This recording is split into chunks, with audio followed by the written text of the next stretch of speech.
Hi everybody, it's Audrey. Welcome back for the second week of my Summer Scrappin Series. This is day 8, and today my guest is Lisa Kingston, also known as Pink Glitter Scrapper on YouTube, so I'll put a link to her channel below. And I just love the way that Lisa uses pattern papers. Go check out her pages, they're awesome. Okay, so today I am actually going to work on a July 4th page. I love the colors of red, white, and blue and teal together. And I have this cute picture of my kiddos, which you'll see in a bit, all decked out for this 4th of July parade. So I thought I was going to kind of do like a makeshift kind of flag design on my page. So I am working with this cut file. It's called Brush Strokes, and I want these strokes to be kind of long and skinny, kind of look like they're torn almost, but I want them to be, equally spaced out. My initial intention was to make these strips white and then paint some red lines in between to kind of, look like a red and white striped flag. So I am just playing around with the different sizes. I don't want them to all be the same direction, so I'm flipping some so that all the lines don't look the same, and I'm turning some upside down and then flipping them horizontally as well. And I'm going to kind of leave a space up here in the top left for my photo.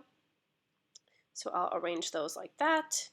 And then that's where my photo is going to go. So you can kind of see it looks like a deconstructed flag, so to speak.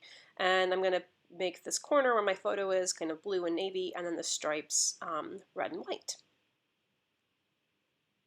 Okay, so I am going to just cut that out of white cardstock, and while that's cutting, I've gone through and picked out a whole bunch of red, white, and blue papers.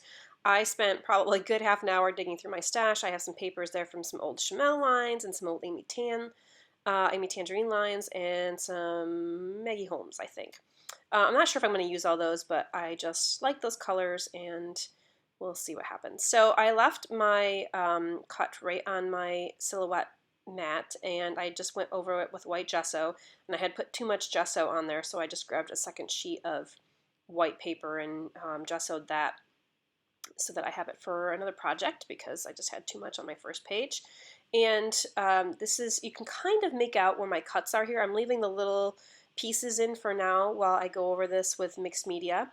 And I am just using a whole bunch of different kinds of mists. I'm using some Distress Oxide sprays, some shimmers, and maybe some Heidi Swapp Color Shine in there.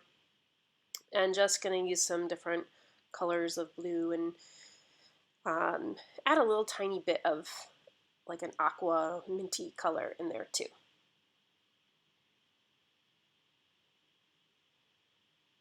So there is my photo of the kiddos all decked out in their red, white, and blue. I'm just kind of measuring. I want to make sure that I will be able to see the blue once my photo is on there. Okay, so I'm going to let that dry, and I will go back through with my heat gun and give it a little burst of heat, and then I will rip out all the cut pieces here. It is really, really important to make sure that it is completely dry, because if you have a cut file like this that you've done mixed media over and you have to rip out these pieces, if it's wet, it will tear the paper, and I've learned that the hard way several times. So like I said, my intention was to make these cut stripes white and then paint some red lines in between. But I had pulled out this piece of red pattern paper with these pink stripes on it, and it's from an Amy Tan line. I think it was Wild at Heart. And I love the little touch of pink in there, and I kind of like the way the red stripes look, and I think it adds a lot more color. And then I don't have to get out my paints either. So I am going to work with this red and pink paper. The reason I did the cutouts instead of just like cutting out, let me rephrase that. The reason I cut the brush strokes from my background instead of just cutting them out of red paper and pasting them on is because I want to do like a shaker technique in the background with some sequins. So you can see to the left I have pulled out some different sequins and star shapes and just little tiny pieces of glitter. And I have a piece of acetate here. And I'm just going to kind of make this pocket behind my cuts. So I have stitched along the bottom row one line, and now I'm going to fill that with some sequins. So I am going one line at a time, because if I just filled the whole thing with sequins and didn't do one line at a time, all the sequins would sink to the bottom and you wouldn't see any sequins in the top stripe. So once I fill the bottom cutout with sequins, I stitch over the top of that section, and then I repeat the same thing. So you can see now on my second line, I've stitched the bottom and I add my sequins, and then I go back and stitch across the top of that stripe. And then I repeat and do the same thing over and over again. Okay, so after I have filled each of those stripes one at a time with the little bits of confetti and sequins, I'm going to leave some of the threads in the front. I kind of like the way they hang off. I love the way this looks. The lines are stitched kind of close, so there's not a lot of movement with the confetti and the sequins, especially the larger pieces, but it does move a tiny bit, but I still like the way it looks. So I really thought that there was a lot of white here, and I really want to add a border to the page. So I am going to just trim down my cardstock. I think I do 1/2 inch on each side. Is that right? 1/2 inch? Maybe 1/4 inch. I don't know. I was measuring the first time, but then I just ended up eyeballing it. I wanted to add more red, but then I also love this piece of paper with the stars on it. That was from a Chamel collection. And I had pulled out a few other papers. I was trying this basic gray paper. The colors just were not quite right with that piece of paper. I had thought about another piece of paper. I think also another big piece of, yeah, that's also basic gray from like their nautical collection. There was too much kind of yellow beige in there. So I am just going to go with this star and this red paper. And just a really, really, really skinny border of red. I thought just the red alone was too red, and then just the navy alone was too navy. So I'm going to do them both. I'm going to first cut out the insides of each of these just so that I can use the center for another project.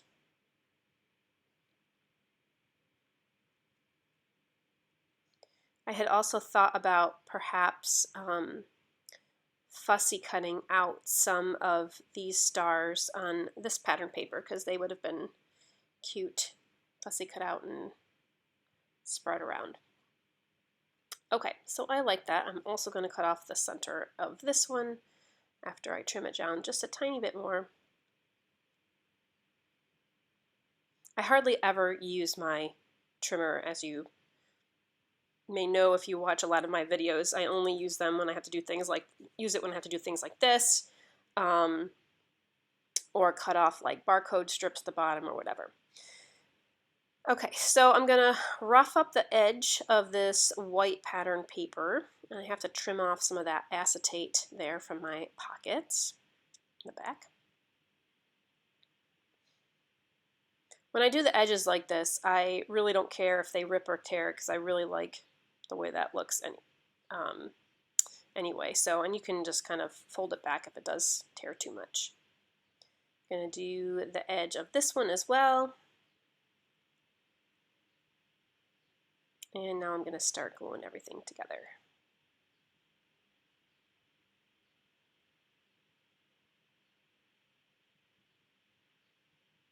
I like liquid glue, and I was dumb, and if you noticed, I just put liquid glue all around the middle of this, and there is no middle, so it actually ended up sticking to my desk. Oh well. Okay, now I'm going to map my photo in this other piece of navy paper. This paper, I think, is it from a Paige Evans collection. Also distress that, and I love the way that looks. That's so cute. So I'm going to add a little bit more mist. So going along with kind of my deconstructed flag here, I've got my stripes, I got my stars, but I felt like I wanted to ground my photo a little bit more. So I took a piece of this It's called Mixed Media Sheet, and it's a heavyweight sheet, and it's kind of like a fabric. I don't know how to explain it, like an interfacing if you sew, but it's a thick interfacing. And I kind of just sketched out a really wonky star, and I am going to put my photo on that, and I love the way that that looks, and it really helps ground my photo there. I'm also going to break out these felt stars, which probably have been in my stash for at least 10 years. There's some white ones there. So I'm going to scatter those on the page. And then I went through some old collections and I was looking for other little bits to add to my photo. I picked out some pink things from some older October afternoon collections because I thought that it would pick up on the pink stripes on the stripes there. And I also had some little Ellie Studios bits. And I thought since I had my some gold sequins in my little pockets there that I should use kind of a gold glittery letters for my title. So I'm going to title this page So Patriotic because they are, and they're a little red, white, and blue. I often work backwards when I do my titles because you know, I want to position the end of it in a particular spot. So I work backwards, and I can't tell you how many times I have misspelled words trying to trying to write them backwards. So I have to really check myself. These letter stickers also had they're like little stars, but they're more like, I don't know, kind of like asterisks, but I wanted a little bit more gold in there, so I just put those on the page. I have these phrase stickers. They're kind of a reddish pink. I didn't know where to put them. They didn't show up too well if I put them over the red stripes, and I didn't want to put them on the stars. I didn't like how that looked. So I decided to go with these tiny black and white ones, and I'm just going to scatter some of these in the white space. I think that is pretty close to the end. I don't know what else I do here. I do go back through and add my journaling underneath my title, and of course the date on my little date sticker up behind my photo. Oh yeah, I probably should glue everything down too.